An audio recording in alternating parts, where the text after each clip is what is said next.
eConsult is available for people to use from their phone, computer, tablet, so anything that is online. And what you'll do normally, so I've just brought this up because this is a practice in Dorset. So this is Bridport Medical Centre.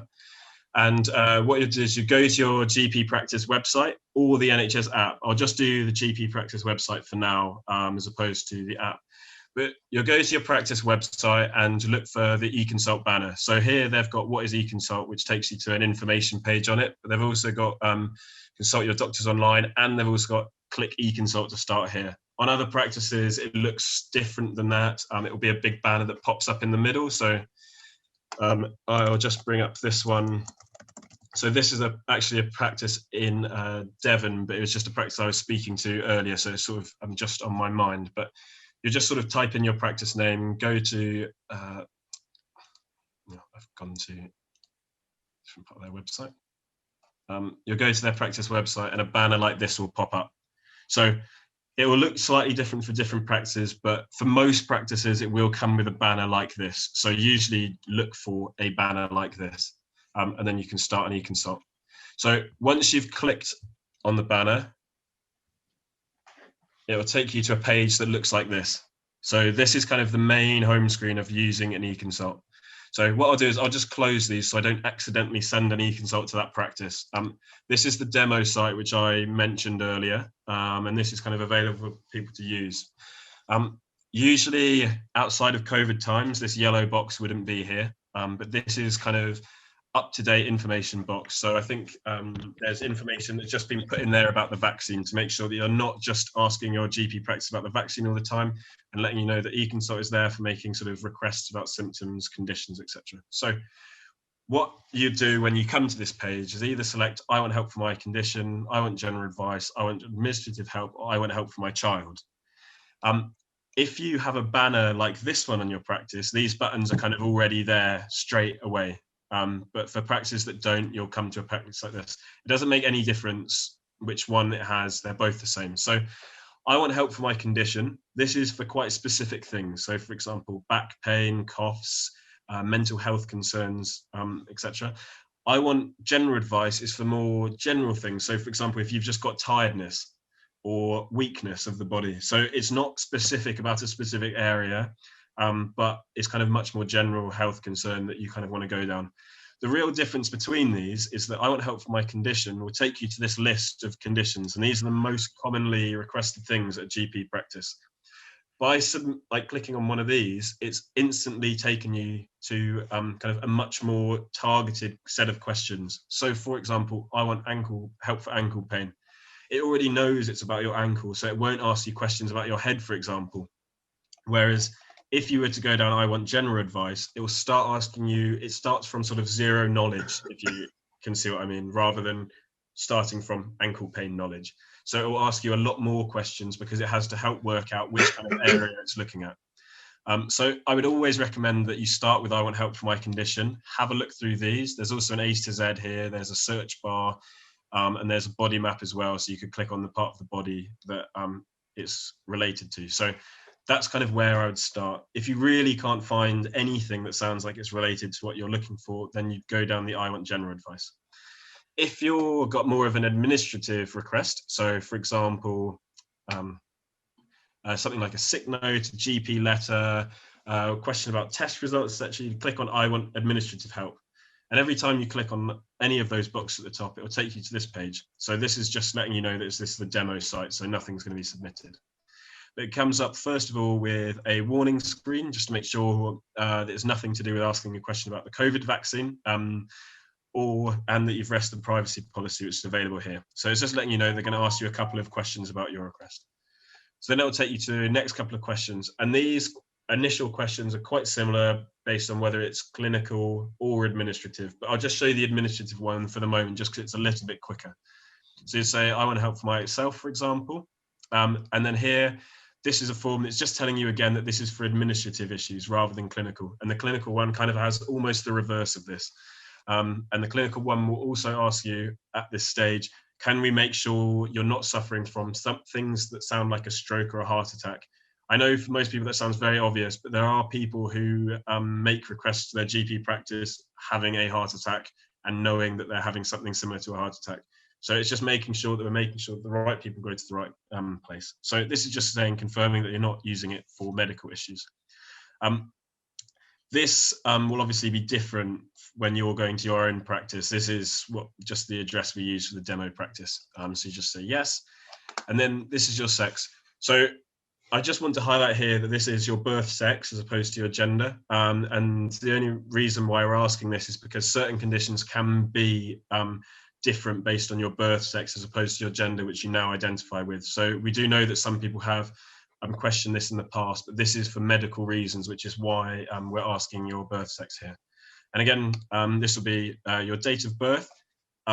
Rosemary, the thing which you mentioned earlier about the asking for your passport details and things like that. So if you were using NHS login as opposed to, so if you'd signed up for NHS login, all of this information would already be inputted. But for us, we didn't want to have a password at the start because for the very reason that I brought up my colleague, that if you lose your password, it can be quite hard to get it back, especially when you do just want to make sure that you're submitting a request to your GP practice.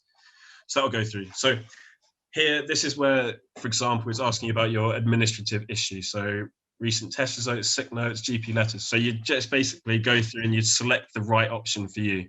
And you'll go through and there'll be a mix. So this one, for example, is a free text box here. And then this one is what I was saying before, is like the structured questions. So some of them are yes, no, some of them are free text, and it will go through. And then so these are questions as well, which, as I mentioned with the NHS login, we'll start to remove out. So these are asking about alcohol units, which is so that your GP can keep their records up to date. So, and again, these questions are similar as well. At the end, it will ask you for your name and your postcode or address. And again, that's what would be filled in by the NHS login information. And then a contact phone number. So that's useful because while you might have a contact phone number on your GP record, you can let them know the number that you want to be contacted back on. So for example, we know there have been issues where if you're living in a multi-person house and the contact number that's down on there is the home phone number, but you'd rather that any person in the house picked up the phone, you wanted to go straight to your mobile, you could put your mobile in there so that it kind of makes it that they'd respond back to your mobile as opposed to the home phone. And again, your email address. At the end, you can ask for a copy of your answers to be sent back to you so that you know everything that you've submitted. So for example, when you go to your GP, you've got everything that you've submitted, because it might be actually they phone you back in a day, or it might be that they say, let's come in for an appointment in the following week, and you need a bit of a reminder on that. And again, there's also a survey, and this is just asked at the end. Both of these you don't have to tick. It's completely free choice for you here. The survey will be sent to you around a week later and just ask you about your experience. But essentially what you'll do is you'll just click next step and it submits your request. This is sent straight to the GP practice. We don't collect anything patient identifiable at all. That goes straight to your GP practice. Anything we collect is solely to just improve the algorithms on there. So we don't know anything about the patients who have submitted anything. That goes immediately through to the practice. But it will just let you know what happens next. So your practice is going to respond before 6:30 p.m. on Tuesdays. That's tomorrow. So it's letting you know it's one working day. They might actually, some practices have changed this. So it will say they're going to get back to you within the next 2 hours. Based on how your practice has decided to set up eConsult, that will be different. And it will also let you know what happens if you don't get a response. So that's kind of administrative. That I want help for my condition or I want help for my child. They go down very similar things, but these are much more clinical focused. And when you go on to a condition, you're asked if I want to help myself. So this will give you NHS trusted self-help information. So this is information put together by the NHS. So for example, one that's very key to use here is hay fever. So quite a lot of people can actually look after hay fever themselves, only in quite extreme situations when you probably need to see a GP in person. But there's a lot of information that you can get from the NHS of how to help care for hay fever from home. And this button up here can help direct you through there. Again, I want pharmacy advice will give you kind of over-the-counter treatments. However, if you do think that you want to let your GP practice know about something, you just say, I want treatment and advice from my GP. And this will take you through, as you can see, it looks very similar to the administrative one, and it will take you through and begin to ask you clinical questions about this. This is that warning screen that I mentioned you, so signs of a heart attack, signs of stroke, and you just mentioned you're not haven't got any issues like that. And then again, it also asks about COVID to make sure that anyone with COVID is actually being directed toward more appropriate care, because at the moment GPs are trying to avoid getting COVID patients into their practice. And yeah, as I mentioned, these do just follow fairly similar, but they'll ask questions specifically about that clinical issue.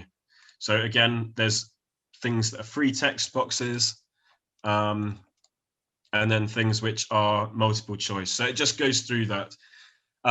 If you're doing it on your phone, it works in exactly the same way. It's just obviously formatted differently. The NHS app will, if you're using the NHS app, it will start the questions from here. So the NHS app, and it will look like this page, for example. If you are looking to submit a photograph, when you're going through, it will come up with a page and it says, do you want to submit a photograph? You don't need to at all. But if you're using a computer, it will bring up the files that are on your computer. If you're using your phone or an iPad, it will say, do you want to take a photo, or do you want to choose one from your gallery? So you can decide which one's best. And then you can put an explanation of what the photo is showing, and then send it through to your practice.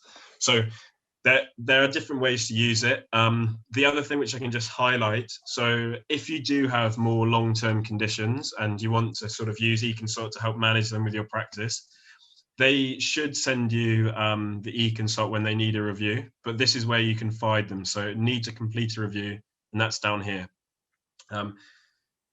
This will take you to the review. So these are the long-term conditions which we currently offer support with, but these are improving and getting longer all the time. So things like blood pressure review, which will ask you for your blood pressure readings, because a lot of people can now take blood pressure readings from home, or for example at Boots quite often have blood pressure readings. So it means that you can save going into the practice, or save having to book a face-to-face appointment just to do that. And it can be really useful for people who are managing that long-term condition to just submit their readings on that.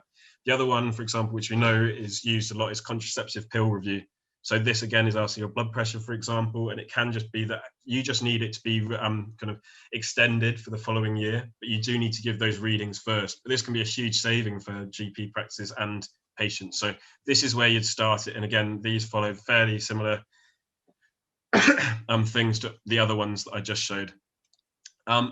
The final one, just to highlight here, because it can be in a confusing place, is if you have, and I know obviously this isn't relevant right now, but hopefully we will be able to travel sometime soon. If you do need to ask your GP practice about travel advice, so for example, if you need vaccinations to go to a certain country, you can also do that via eConsult. So within conditions at the bottom is travel, and you can ask travel advice. And you can list the name of countries that you're planning on going, when you're going, and the GP can compare that with your current records and say, actually, no, your vaccinations are all up to date, or yes, you do need one vaccination, we'll get that booked in for you. So that can be another thing. Obviously, that's not used currently very much because people are not allowed to travel, but once it's back, this is kind of there for people to use. So hopefully that's a quite quick overview. Again, this demo site is available for anyone to use, so anything that you send on here doesn't go anywhere. But if you do want to play around with uploading a photo or something similar to that, or testing it out with a relative that you know might not have used this, feel free. I'll share the presentation with everyone after the call, and it's got a link to this in there as well. So hopefully that was useful.